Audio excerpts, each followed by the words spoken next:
Let's get this show started. And what better way is it than being here with our main partner, EY? I'm sitting here with Helena Norén. Welcome. Thank you. Really glad to have you here. Why don't you start us off with telling you a bit about who you are and what you do at EY? Okay, glad to be here. My name is Helena Norén. I'm a tax partner at EY. I work, I'm part of the leadership for our financial services business in the Nordics. I work with financial industry mostly, and I'm also a member of the board of EY. Exciting. I've heard rumors that you've been with EY for quite some time. How Yes. long is that? I've actually been with EY for 24 years, so that is more or less my whole professional life. Mm. Amazing, amazing. I want to talk a lot about EY today. But how has this pandemic been for you guys? Everybody's tackling it in different ways. So I wanted to start with asking that question. Well, 1 year ago, when the pandemic hit us, for sure, everybody got very, very nervous about what would this mean for us, what would this mean for the world, how would this affect our business, and how would this affect us as human beings. So we were quite nervous, to be very honest, and started to be very precautious around how many should we employ? Can we keep all our employees? What will the sort of market just Yeah. ditch? But it didn't. There was very much some nervousness in the market to start with, but then it turned out not to be as bad as we thought. But so everyone was working from home, and ever since we have followed the requirements from Folkhälsomyndigheten, of course, all our offices are open and you can go there if you need to, but we are sort of recommended to work from home. Of course. But the good thing for us and for a large part of business is actually that it has not been as bad as we first thought. But a problem for us is that we held back a bit when we employed for in August, September, Yeah. and we should have been much more bold. That is for sure, because now we are suffering. We don't have the people that we need. So it's good to be here, really. Interesting insight. Yeah, Mm. absolutely. What about EY then? For those of you who, I'm guess there aren't that many out there, but what is EY? What do you do? EY is an authorized audit firm Mhm. in one leg, and the rest of our business is a large consulting house. So what we do, from a very holistic perspective, I would say that we bring trust to the capital markets by signing off on the company's annual reports and numbers. They present their numbers to the market and say, this is us, this is our result and our balance sheet, la la la. And then we sort of review that and say that, yes, these are your numbers. So we bring trust to the capital markets by auditing, and then we do a lot of things as a Yeah. consulting business. Yeah, I know there are different departments within EY. You have Mm. the auditing arm, which it might be most well known for, or Yeah. it's in the name. What else do you do? The largest part is audit, but then we have our really large management consulting Yeah. part that we call consulting. And then we have our strategy and transaction consultants that are sort of the M&A, corporate finance, and also strategy part. We've recently done some acquisitions in the world that has really grown our strategy business. Mm. And then we have tax and law, which is also a large part of EY. And is that where you work today? Yes, I'm a Yeah. tax partner.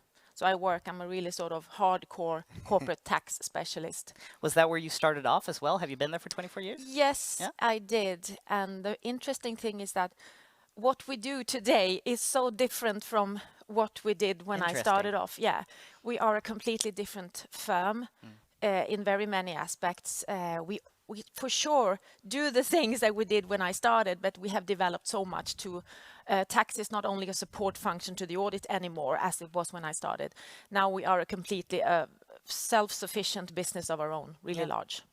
And would you say that all these different departments and career paths are open for students who may be looking at their first step in their career? Yes, for sure. We really want you. And we employ finance students, business students, engineers actually nowadays, because the future in the world and business is very, very much in tech and the digital sort of transformation of the world, and also legal students. So we employ all over. Yes. So if you're one of those business students who didn't love the auditing course or accounting course, then EY is still a place for Yeah, you to look closely at. there is so much more of us than just being an auditor or accountant.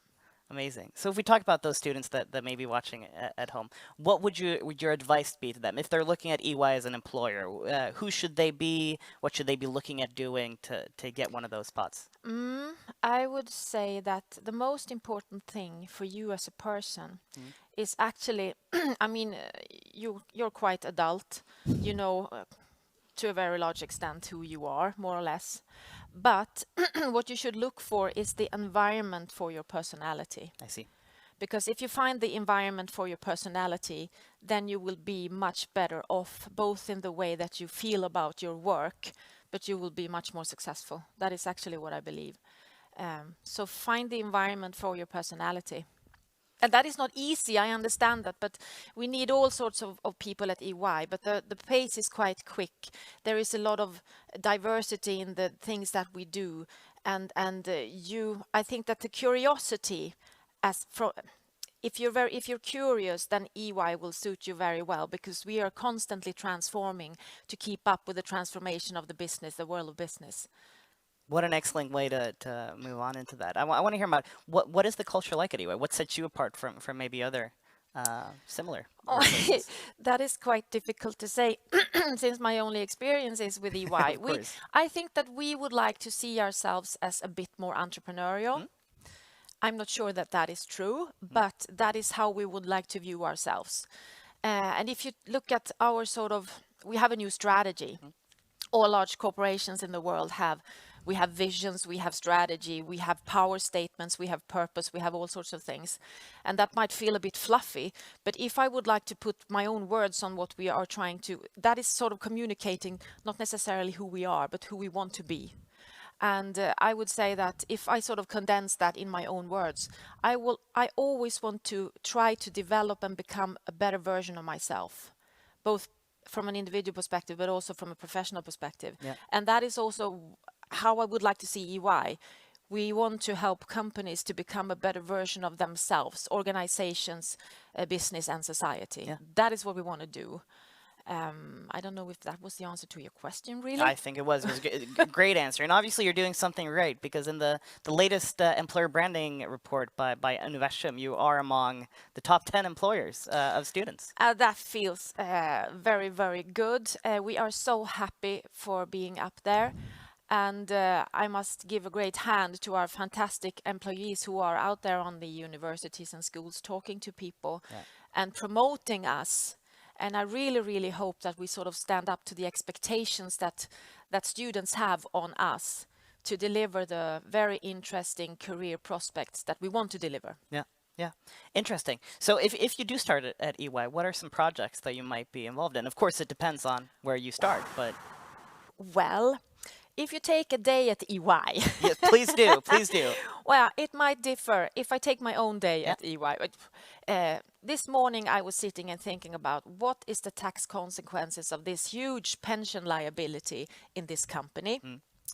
The next day I am thinking about what are the tax effects of non-performing loans and the new interest deduction limitation principles that have been introduced in EU due to ATAD.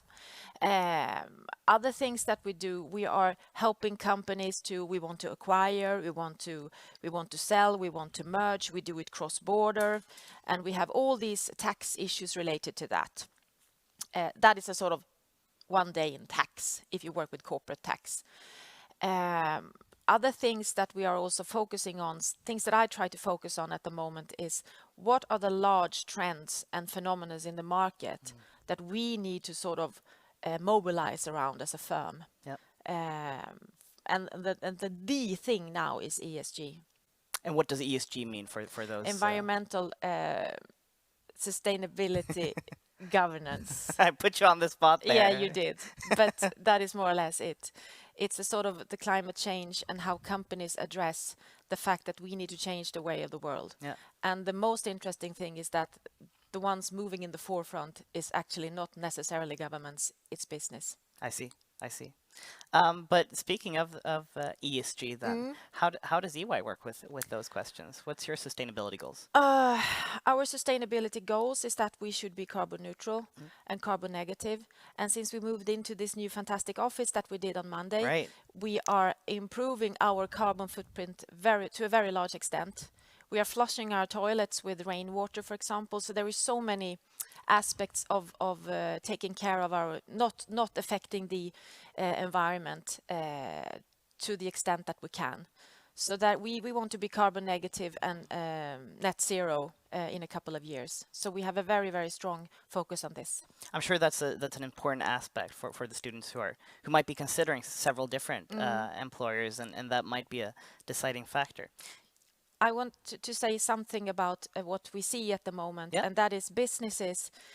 You might have seen it. My part of the world, which is the north of Sweden, where I come from, have been in the news in the latest 6 months more times than in the latest 10 years before.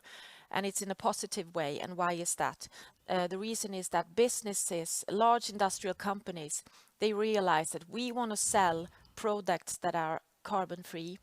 And we want to tell the world that these products have been produced in a carbon-free industrial process. And that is what's now going on up there in the north of Sweden. LKAB, Vattenfall, SSAB, Billerud, Northvolt, the battery factory in. And why are they up there? Because there is carbon-free power supply up there. Yeah. No, So there will be 750 billion SEK invested in that area over the next 20 years. it's quite a lot of money. Yes, and they want to do this because they will have an advantage in the global market to sell the carbon-free products that people want. Yeah. I think that's so interesting to hear because students are told all the time that sustainability is the future and it's part of their Yes, it is. education. But it's so interesting to hear and confirm from the corporate side that this is true and that those are issues that you face on a So regular much basis. R&D and innovation is going on in this space at the moment. Yeah. You mentioned shortly your new office. It's about as Yes. central as it gets. Do you want to talk a bit about that? Our new office is absolutely fantastic. Yeah. I was there working for the first time yesterday, and there's so many sort of different environments in the office where you can sit, where you can socialize with small rooms, etc. And it's very sort of square effective. And it's really, really beautiful. I mean, we are on the top 4 floors facing Sergels Torg. Yeah. So the view is absolutely astonishing, and there is so much sort of interesting possibilities built into this office. Yeah. For those students who perhaps haven't had the chance to visit Stockholm yet, since it's been studies at home, Sergels Torg is about as central as it gets in Stockholm. Yeah, it's the and epicenter of Stockholm for sure. Yeah. It really is. It really is. Well, I mean, it might be a bit of a tease to talk about the new office when everybody's working from home, but hopefully we'll be on the other side of this pandemic soon. Yes. Yeah. I want to talk a bit more about what the students should do. Are there any specific courses you think you should take if you want a career at EY? Is there anything that you should, extracurricular activities that are meriting? Well, now I'm going to say something that I don't know if anyone wants to hear, but it doesn't really matter what you study.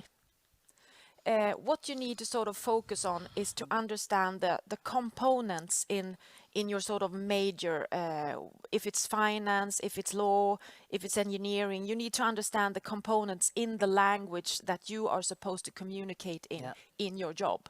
So if you sort of study immaterialrätt or konkurser, sorry, I'm talking Swedish now, does not matter that much, to be very honest. The important thing is that you study, that you read, and that you focus on your language. Yeah. Because your language, either if it's sort of a digital language because you're an engineer, or if you are writing like a law student, it's very important that this is your future skill. Yeah. This is your communication skill, and it's extremely important to have that with you, and that will be more or less what you need. So it doesn't really matter. You should go for what you're interested in, and then we will take care of the rest. I think that's excellent career advice that especially as business students, you typically choose between a few different majors and that you then maybe should choose which ones you're most attracted to rather than what you think is best. And you should prepare for that you will sort of you re-educate yourself so many times in your life.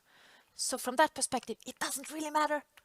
Speaking of re-education then, the first year at EY, if you manage I know it's a quite arduous process getting through the interviews and you're selective, but let's say that you do land that job at EY. What does the first year look like? What do you typically do? Well, we have a lot of internal courses. You're onboarded in a specific process, and there are, depending on then what service line you belong to, if it's audit, if it's assurance or tax or whatever, you will be onboarded on the different courses, so that your sort of education is taken care of. You will have a buddy, someone who is sort of, we go here, here's the coffee, sort of social buddy, and you will have a counselor. The counselor is the one that you talk to closely about your career developments, what is required from me, etc., etc. And then what is most important, you will be onboarded on projects. You will have issues, you will have tasks, so that you get into the daily job as soon as possible.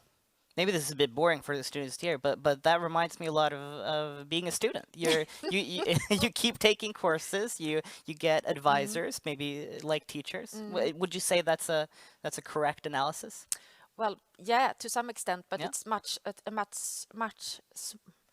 it's a limited time that Yeah. you do that if you compare to being a student. Of course. So you will work Yeah. most of the time, actually. On exciting projects. You will work most of the time, yes.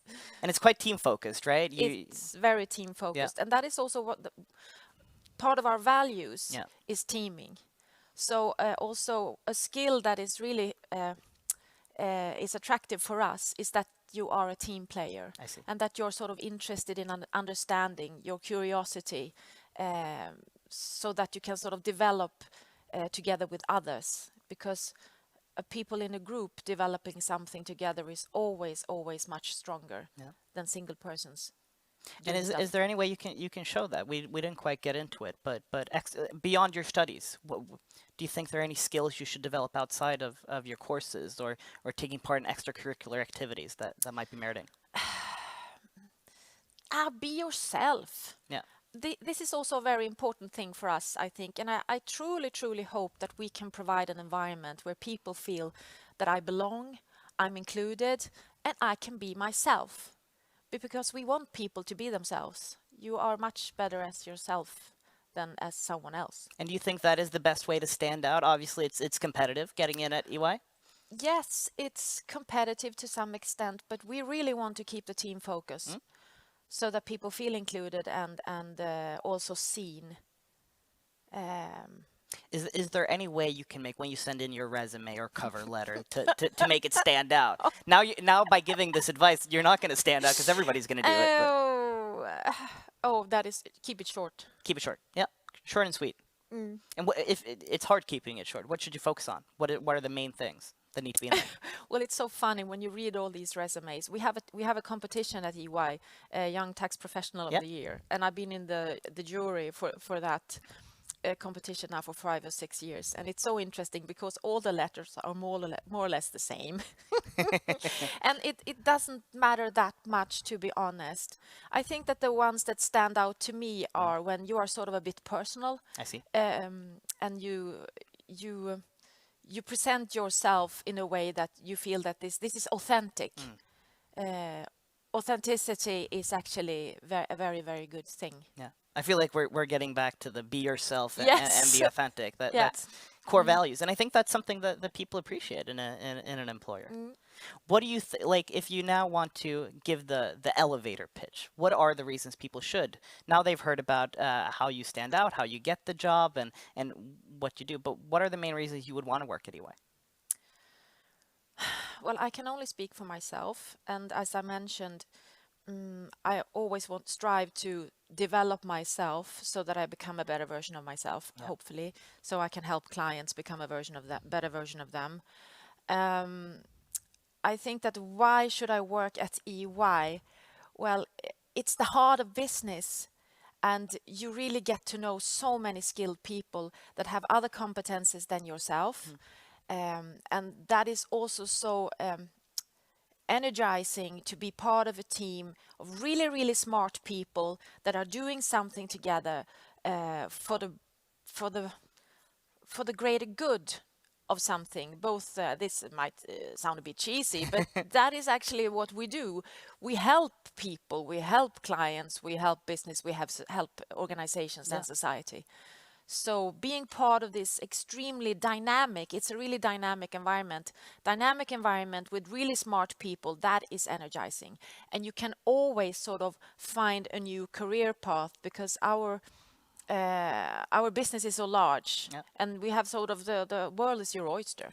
Of course. How does the typical career path look like? Let's say yeah. Well, depends on how long you stay. That is Yeah. the largest problem for us because we lose people when they have worked approximately 5 years. Then people tend to sort of think that people want to try out new things. That is completely natural. And that's not just true for EY. That's No, consultancy in general. we are a breeding hub. We Yeah. are a breeding hub for business people, Yeah. for sure, and we are very proud of being that. But if you stay on, and if you think that I believe that this business can actually provide so much more to me, I can develop my own leadership, I can develop my relationship skills, I can become a client service partner, Yeah. then typically you become, if you sort of follow this and also live up to the sort of expectations, Yeah. you become maybe manager after 5 years, senior managers after 3 years of that, and then you might become partner, which is a rigorous process, I assure you, after 10 years or so. Yeah. And Maybe. obviously, you're living proof of that. 24 years in, and you're still there. Yes, I'm still there, and that is a very sort of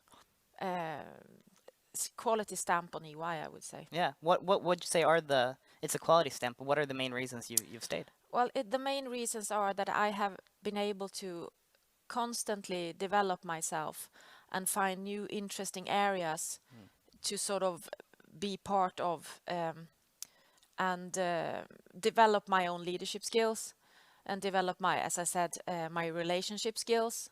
And it's very, very rewarding to be there after so long time and feel that there is more for me and more development for me to actually to have within within this business. Yeah. And also I have grown up with other people who are same age as me, working as long, and we have sort of grown up together, and that is a really, really strong culture of they are my brothers and sisters, Yeah. so to say, and we've grown up together in the firm. That is strong. Once again, coming back a little bit to the similarities to university, you enter with a class. You're a group of people starting at the same time and getting People drop off, you know. well, yeah. Well, that's also happens at university. Yeah. Yeah. Yeah. No, but it's very interesting, and I'm excited to hear about your journey at EY. What do you have any positions open right now? What does recruitment look like? You mentioned that you weren't recruiting enough at the start of the pandemic. Well, we we constantly want to recruit, Yeah. so people can just send in their applications to our recruiting teams. Yeah. And I mean, as I mentioned, in tax we have this Young Tax Professional of the Year competence contest, and that has been a very, very good sort of recruitment base for us. Really skilled students. Other service lines have other.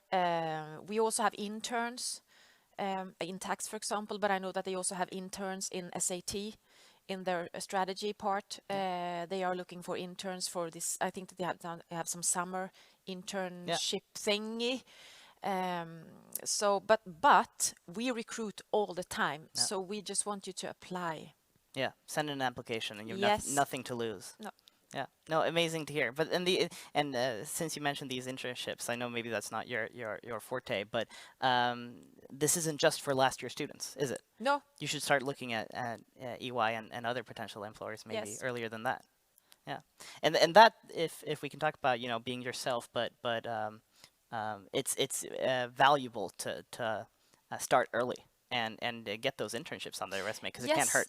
And also that you you get a flavor of what it's Yeah. like to be in a professional services firm, and if that could be something for you, Yeah. on the sort of theme, find the environment for your personality, because you test. Yeah. Could this be something for me?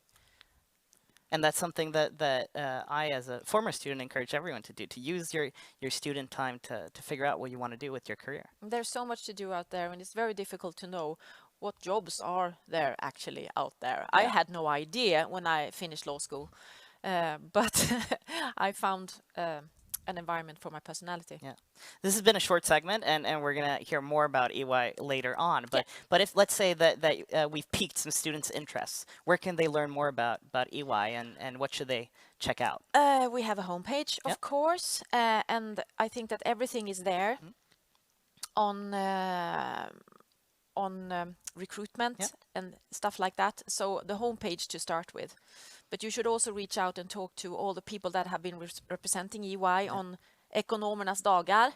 There have been many through the years. Yes, so just reach out to the people and talk to them about what is your position, what is your experience, what do you say, what do you think, to get a flavor of things. So reach out to the people that you know, but also the homepage. Yeah. I know we have a lot of students from Stockholm Business School that do go to EY, so there are many alumni there. You'll be in a great group.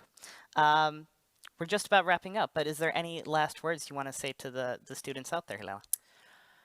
I think that I've said quite many things, but we want you to apply for a job at EY. I think those are good final words. Thank you so much for coming here, and, No, and, thank and you. thank you, EY, for sponsoring Ekonomernas Dagar. We are happy to. Yeah, we'll hear a bit more about from you over with Ilias, but for now we'll take a short break.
So I am here with Helena from EY after her interview with our host Alexander Risa. Helena, how did it feel?